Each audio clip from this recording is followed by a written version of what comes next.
We live in a time, in a psychological time, a psychological society, or a psychological era.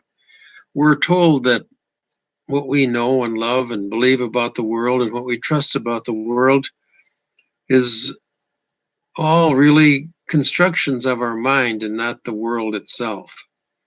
That there's that gap between noumena and phenomena. As a result, people look inside themselves to understand their world better and to understand their own lives. And I think in this situation, the best way to think about the mind is to think of it in terms of a horse and a rider. A horse has to know its rider, and the rider has to know his horse.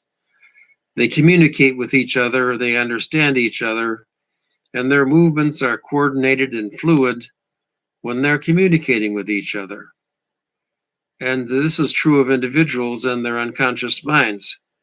When things feel right, when you feel sure of your course of action, when you know what you're doing is the best thing, the most reasonable thing to do, then your unconscious and conscious mind are talking to each other, are communicating with each other.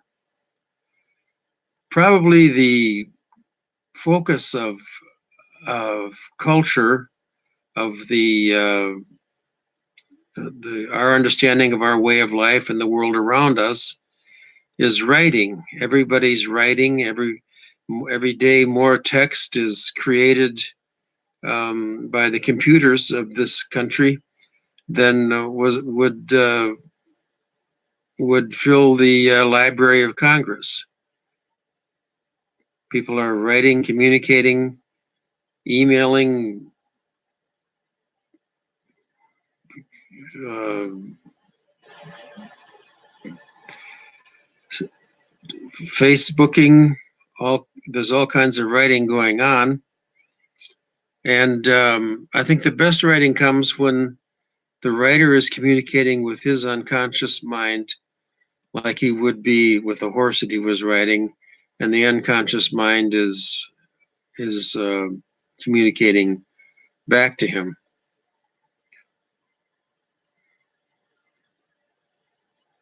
Samuel Johnson, the 18th century British writer, essayist, and poet, said that he believed the the poet produces pioneer consciousness, that the new ways to look at things, the new understandings of things, which a culture must have and a person must have to keep on going, are are the guideposts of the culture. He said that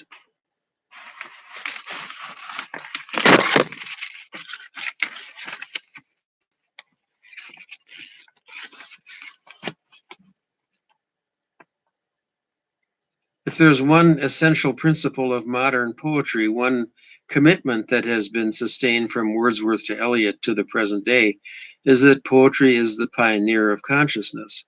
What the poet experiences in and through his poetry is the most authentic, the most trustworthy kind of experience. Poetic thinking discovers truth to which logical thought is blind. Poetic language reflects realities that ordinary speech or mathematical formulae cannot capture. F.R. Leavis said, language is essentially heuristic. In major creative writers, it does unprecedented things, advances the frontiers of the known, and discovers the new. This is according to Adam Kirsch in his essay, Johnson's Divided Mind.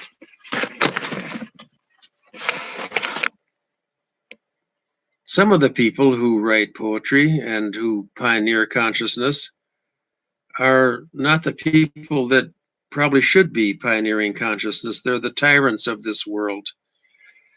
Mussolini, Pol Pot, Hitler, These people believed that they were poets first and foremost, and it is their view that political writers are artists of the highest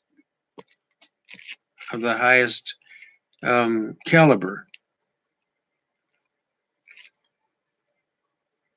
Hannah Arendt has said that what probably remains the most incisive analysis of such totalitarian pseudo worlds and what distinguishes totalitarian leaders, she indicates, is not so much their talent for demagoguery, but rather the simple-minded, single-minded purposefulness with which they choose those elements from existing ideologies that are best fitted to becoming the fundamentals of another entirely fictitious world.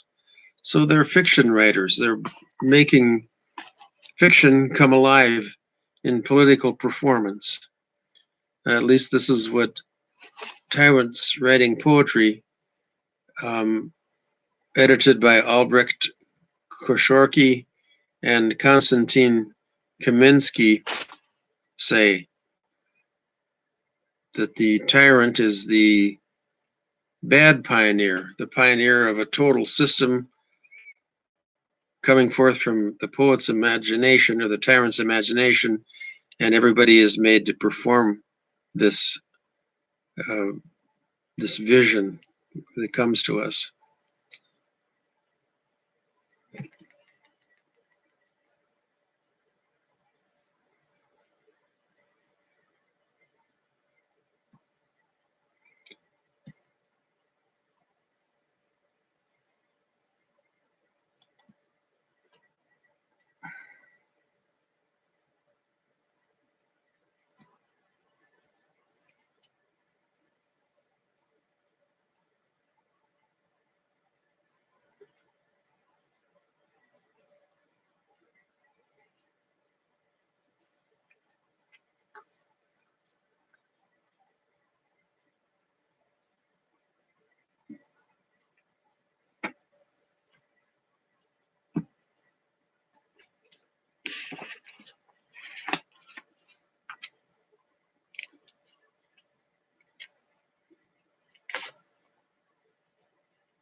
The average person is awash in a world of signs that make less and less sense. The printed text of a book has a vertical ascendancy as well as a beginning, middle, and end that brings about completion. The information in a book traces back chronologically to older texts that convey a vast amount of cross reference material. The partial texts of screen technologies, on the other hand, can always be supplemented or supplanted by links, as Sven Burkert says in his book Readings.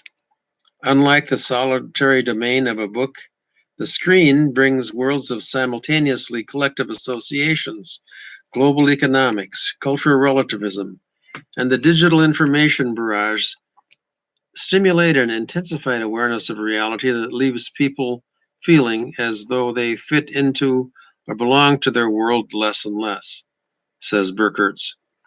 The focusing of the powers of attention accomplished by reading or listening to spell weaving and semi hypnotic poetry, on the other hand, decelerates, refocuses the powers of attention, and cues other writers to the benefits of hypnotic trance.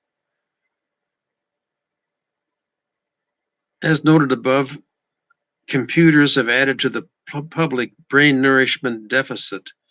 Cognitive neuroscientists have become alarmed by the impact of the electronically mediated culture. 9/10 of today's texts are done on computers within businesses. Newspapers, books, and magazines make up the remaining written texts that are produced and read, according to Richard Restak.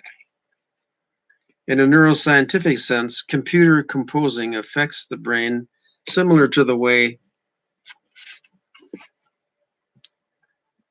television impacts it.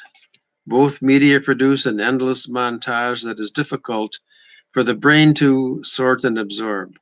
Against backlit screens, computer composing and television produce showers of images at respective speeds that are nearly instantaneous. Conflict results in the computer production of business images which are composed to engage the brain's rational domain, that is, the left hemisphere, but simultaneously they overstimulate the right hemisphere. In some instances, the brain's left prefrontal cortex disengages and the critical faculty is suspended. This kind of disengagement is evidenced when people composing online receive and process annoying or even indiscreet messages that seem to come from nowhere, so to speak. Whether the brain switches hemispheres or suspends the prefrontal cortex, it does not know whether it is viewing television or a video display terminal. The sum result is the same and far different from the experience that occurs when the brain reads and processes text on paper.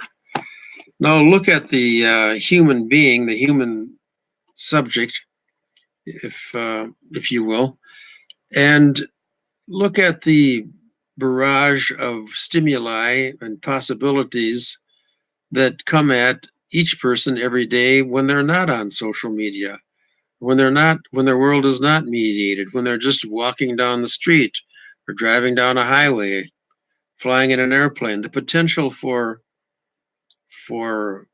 trauma, for surprise, for good experiences, for bad experiences, for threatening experiences, for violence, for security, for opportunity, for misfortune is endless in each moment. And this constant richness of stimuli, the constant variety of potential experiences and real experiences is so great that people develop a fundamental fear of living, just the basic fear of not knowing what's going to come next. And this, of course, has always been with us back in the days when people lived in caves and went out in the jungle or forest or on the savannas to hustle lunch and kill some animals and eat them, or maybe look for some plants that were edible. The the potential for trouble was endless. They could be attacked by an enemy, by lightning, by fire. So this basic fear of being obliterated is always with us in the background.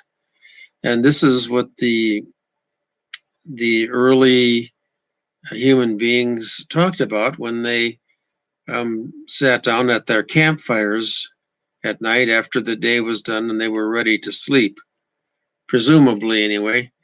They would look at the stars and try to figure out why the stars were there. They would talk to each other about which stars were changing and which stayed in place, and how to sail from this island to that island using the stars.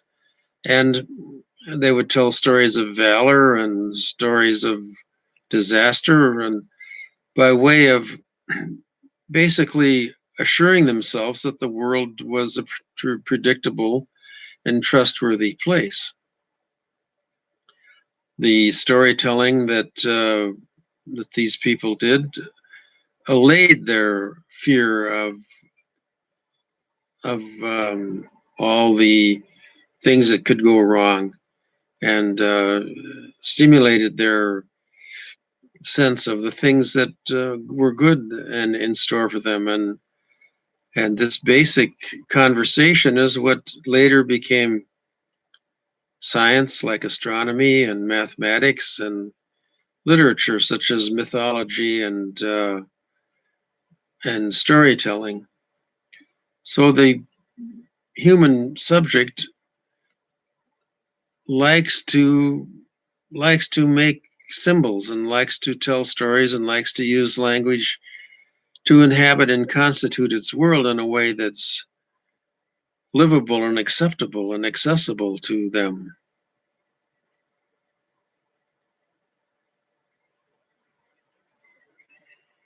In telling these stories, the brain, the unconscious and conscious mind get balanced. Fears are dispelled. Hope is inspired. Confidence is evoked. Anger is shared. Anger is ameliorated. The unconscious ghosts that haunt people are allayed, and the conscious mind is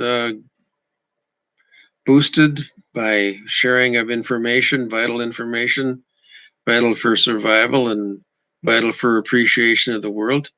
Gradually, the horse of the unconscious gets understood by the rider of the conscious mind, and the rider of the conscious mind understands just what this horse is that he's riding. Now, the brain has a way of automatically, during the waking hours, periodically sorting all the information that has come into it in the previous 90 minutes or so. All the things that the individual subject has seen and done and so forth amount to a lot of information, and the brain goes into a rhythm called the ultradian rhythm. It's actually one of the ultradian rhythms, in which the mind sorts out its contents and puts them into perspective. During that time, learning is accelerated, and relaxation and a pleasurable feeling ensue. Now, over the years, people have observed the things that they say in conversations that make other people listen. For example, maybe you saw a beautiful experience today. You were walking along and suddenly the sky darkened, strong winds came up, the temperature got cooler, and rain pelted down for 15 minutes so hard that you could see the trees bending and plants losing their leaves, and water pouring down the gutters. And And then the skies cleared and the sun came out and the rain started to dry up and the temperature warmed up a little bit, and you just had to tell somebody. So when you got home, you called your friend or you talked to your neighbor or somebody in your family and told them about this experience that you had had, this exciting, interesting experience. Now you use fluctuating tone of voice, different body language to enhance your message and to make the person pay attention more and to get more out of what you're saying and make your conversation memorable. Over the years, various people, including storytellers and people who became hypnotists, watched and observed the people that they told their stories to and noted just how to pace their story. For example, a pace of a long, short, long, short, long, short um, rhythm, and or short, long, short, long, short, long, with the stress and unstresses being about a half a second apart, will make a person just by themselves listen to you and focus on what you're saying and begin to relax. If your message is relaxing, they'll pay attention. And from um, the observation of what makes people listen, various people, poets who made poetry out of language, and other people who devised hypnotism as a means of persuading people, came up with various strategies and techniques for getting people to listen.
In telling a story, the storyteller can, like the hypnotist inducing a trance, aiming to change somebody's behavior, work toward what's called a breakout experience, seeing resulting in the audience or the client seeing the world in a new way, like they'd never seen it before, and like there's something larger beyond this world. Some neuroscientists, like Ernest Rossi, have found that when the brain um, goes into an ultradian rhythm and reorganizes its material. Also, if the ultradian rhythm is induced by a work of hypnotic literature or a hypnotist trance, that there's actually a synthesis of brain protein, that new neural pathways and new neurons are built by the experience. So this is a very human thing to seek brain nourishment in conversation and in literature and in performances that are observed.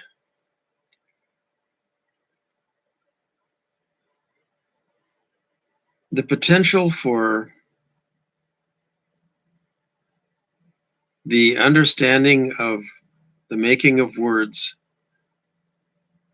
enhanced by hypnotism theory are rich and endless, and could permit people to remake their own lives and their own worlds instead of just living in a sensation driven um, chaotic world of of um, of of loud noises, sensations, fast cars.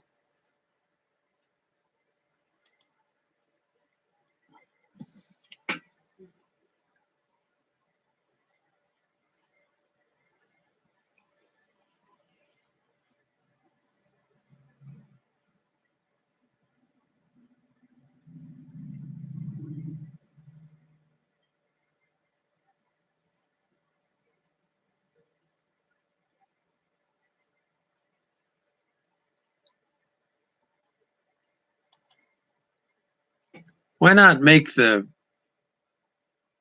study of hypnotic literature?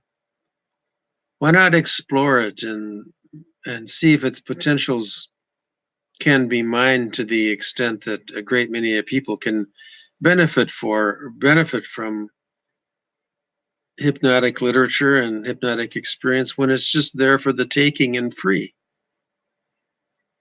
I hope to say more about this in upcoming talks that I give here.